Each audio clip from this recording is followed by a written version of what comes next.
ពោះតាន់ញាត់គល់ខ្ទឹមនិយាយពីថាតំណងម្នាយឲ្យរសជាតិឆ្ងាញ់និយាយទៅនៅនេះបងប្អូនខ្ញុំថាប្លែកមែនតើលក្ខណៈបែបផាក់លើដែលគេប្រើពោះតាន់យកមកធ្វើផាក់លើហើយគេប្រើគល់ខ្ទឹមញាត់ចេះដោយបងប្អូនបានឃើញនៅក្នុងវីដេអូអញ្ចឹងគេលក់លក្ខណៈជាគីឡូហើយកន្លែងប៉ុនគាត់នេះល្បីមែន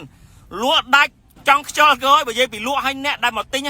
ពីទីចិត្តទីឆ្ងាយមកពីណាពីណីក៏គេមករកទិញនៅកន្លែងប៉ុនគាត់ដែរបងប្អូនមួយចំនួនធ្លាប់ទិញហើយបាទចែដា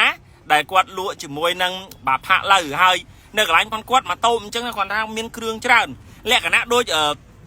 របៀបដូចបងប្អូនធ្លាប់ញ៉ាំអាជើងទាបែបចិនបែបអីហ៎ហើយអានេះគឺលក្ខណៈបែបផាក់លើអញ្ចឹងណាផាក់លើបែបចិនដែលគេប្រើអញ្ចឹងហើយនិយាយទៅគឺឆ្ងាញ់ខ្ញុំធានាជូនសម្រាប់ពុកម៉ែបងប្អូនញ៉ាំដឹងតែប្លែកមាត់ហើយតែបើថាបងប្អូនអត់ចេះផាក់លើអាហ្នឹងអត់ដឹងទេតែអាចមកសាកល្បងបានទិញខ្លែមទិញអីទៅធានាជូនកន្លែងប៉ុនគាត់ហើយមែនគាត់លក់ដាច់មែនភ្ញៀវមកពីគ្រប់ទិសទី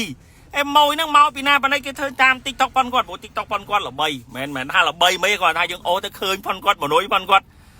វាថ្មីហើយវាតំណងអញ្ចឹងម្នាក់អើយមកហើយមកទិញឲ្យខ្ចប់ក៏ច្រើនមកនឹងច្រើនណាពុកម៉ែបងប្អូនគាត់លក់ជាគីឡូ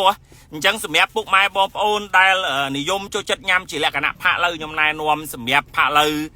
រសជាតិអាចថាបែបចិនក៏វាមិនកាត់ចិនទាំងអស់ដែរដូចផាក់លើយើងអញ្ចឹងឯងគាត់ថាវាឆ្ងាញ់ប្លែកទៅនៅកន្លែងផងគាត់មានអីផ្សេងជាជំរឿដែលពុកម៉ែបងប្អូនអាចសាកល្បងទៅបានអញ្ចឹងសម្រាប់ទីតាំងក៏ដូចជា